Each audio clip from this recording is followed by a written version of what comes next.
Pensa Brasil, com José Roberto Mendonça de Barros. Professor José Roberto Mendonça de Barros, eu vim a uma planta industrial que está parada, num Brasil que está parado, para a gente discutir um nó, que é uma coisa louca, que foi o tema do meu comentário de abertura. O Brasil tem hoje a moeda mais desvalorizada do mundo na comparação com o dólar. Pandemia está em todos os países. Não dá para dizer que o problema é a pandemia. Tira a pandemia e a gente continua com aqueles nós de sempre e tal. O que acontece e os efeitos desse dólar, o nó que isso produz e os desafios que a gente tem pela frente para conviver com esse ambiente tão hostil para a produção e para a vida das pessoas, emprego, etc.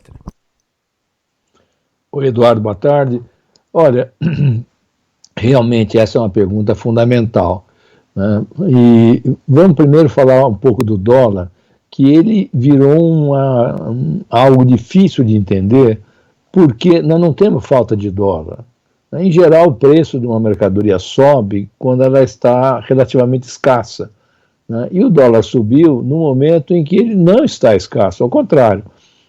O bom desempenho das exportações, especialmente de commodities, projeta hoje um saldo comercial de 75 bilhões de dólares e um saldo na chamada conta corrente. Logo, não temos escassez de dólar como aqui o vizinho, a Argentina, que está da mão para a boca. A despeito disso, o dólar não caiu. E a primeira pergunta, que tem tudo a ver com a sua indagação, é: por que não cai? Né? E eu acho que, da minha percepção, e acho que de muita gente, é que a incerteza no país está enorme. E é uma incerteza que vem de três fontes que se somam, na verdade se compõem, né? A primeira está ligada à pandemia, né? Vocês sabem, né, anunciam e noticiam, né, há uma escassez relativa de vacinas. Elas estão chegando, tudo mais, mas como o Brasil tardou a comprar as vacinas, nós não conseguimos sustentar uma vacinação que atinja, digamos, 1 milhão de pessoas por dia.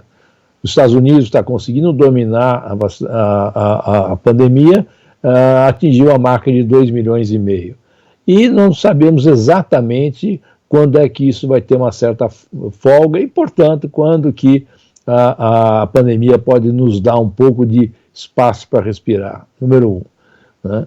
Número 2, né, a gente tem essa enorme incerteza com relação ao orçamento. Eu sei que você já discutiu aqui mais de uma vez, nós mesmos já falamos, né, mas desde o atraso na votação, o impasse que aparentemente começa a ser resolvido, mas mais do que tudo, a estrutura absolutamente maluca do orçamento deste ano dá uma incerteza enorme. E traduzindo tudo isso foi feito, né, para garantir um aumento enorme no valor das emendas parlamentares, que são normalmente destinadas a obras paroquiais que pouco adicionam ao investimento do país e à capacidade de crescer.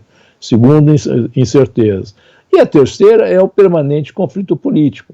O governo atual tem um modo de ser que ele opera criando um conflito atrás do outro. Não tem folga nisso, que levam a somos três, dá esse dólar muito alto. E o resultado disso é que o exportador tem um sobreestímulo que ele nem precisava.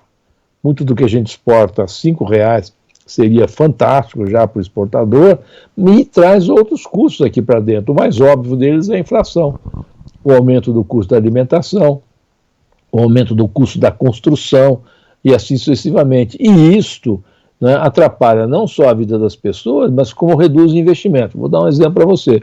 O índice do custo da construção na área de materiais, máquinas e serviços, no último ano subiu 23%, ou seja, o custo de fazer uma reforma, uma obra que é parte do investimento do país, não parou de subir e tem muita gente parando. Eu mesmo já recebi gente dizendo: olha, eu sou pequeno construtor, parei de construir porque os custos explodiram de tal ordem que eu acho que eu não vou conseguir vender a casa que eu costumo construir.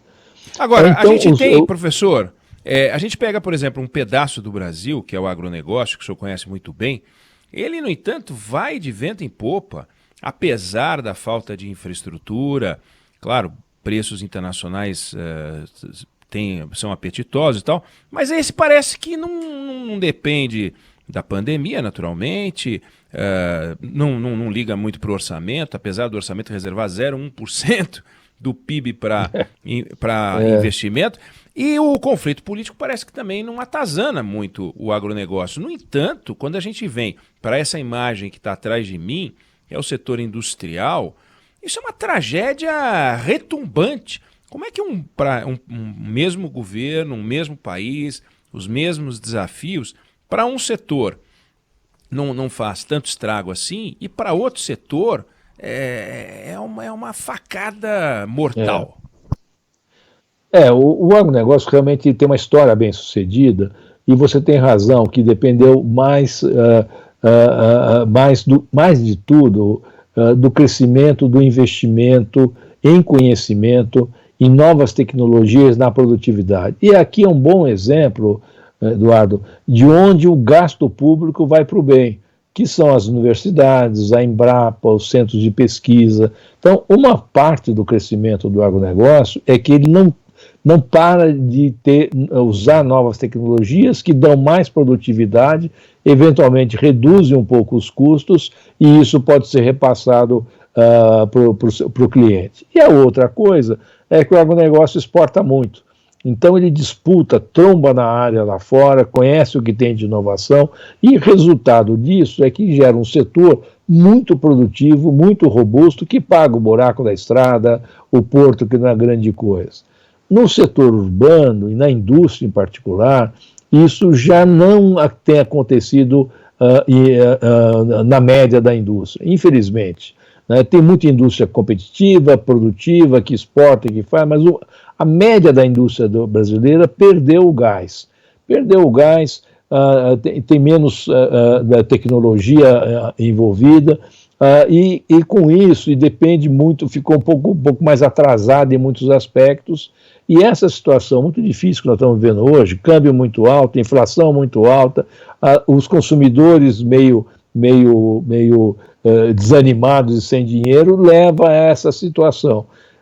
E a indústria não tem feito nos últimos anos, né, uma lição de casa como fez. Só que a indústria sofre mais com a estrutura tributária muito ruim que o Brasil tem, sofre mais com a falta do investimento público nas cidades, nos grandes mercados, e ele gera esse resultado aí que você viu. Tem uma assimetria.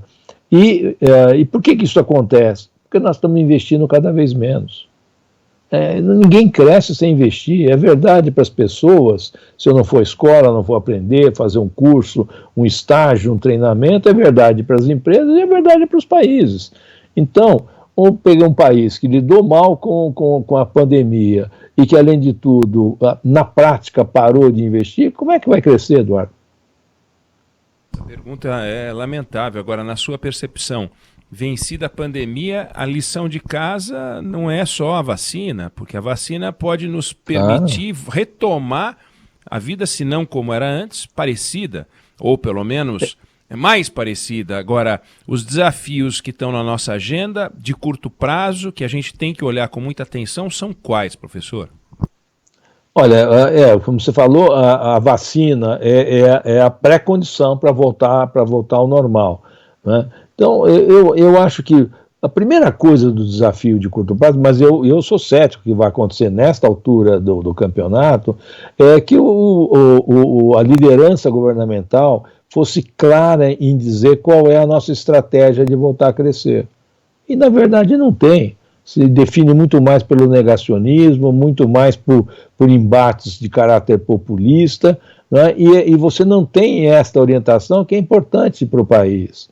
A segunda coisa, que também não tem, porque com esse orçamento que foi aprovado, não vai ter isso, seria melhorar a qualidade do gasto público, porque o governo gasta muito, mas ele gasta muito mal, né? E o mais óbvio, nós estamos falando aqui, é que tem pouco investimento, mas é mais do que isso, né? Ele gasta excessivamente com pessoal, com gastos não produtivos. Você veja que é uma coisa espantosa, milhares de obras públicas param pela metade, que arruma o dinheiro para começar e depois não tem mais, porque ao Deus dará, cada um por si, que é o que acontece, inclusive, com essas emendas parlamentares, no geral, esse tipo de coisa, né? No passado, quando a situação de algumas empresas era melhor, se jogou fora dinheiro, na Petrobras, por exemplo, só entre a refinaria de Pernambuco e a do Rio, a Comperj, a Petrobras torrou, literalmente, 30 bilhões de dólares em 2 ativos que não produzem praticamente nada. Como é que pode um país que é de renda média torrar 30 bilhões de dólares? Não dá para crescer. Então, eu diria que o gasto público é a coisa, uma certa visão de onde estamos indo, seria fundamental, e uma certa reorganização do gasto público, senão fica muito difícil. Ele tem que gastar em atendimento, em saúde, em transferência de renda para quem ficou no desvio, mas para poder fazer isso sem pressionar a arrecadação, a inflação, o que diabo que seja, tem que ter uma reorganização do gasto. E nós estamos vendo, é um festival de populismo, né, Eduardo? Pensa Brasil, Zé Roberto Mendonça de Barros, obrigado pela análise, a gente volta a conversar na semana que vem. Um abração. Grande abraço, fica bem.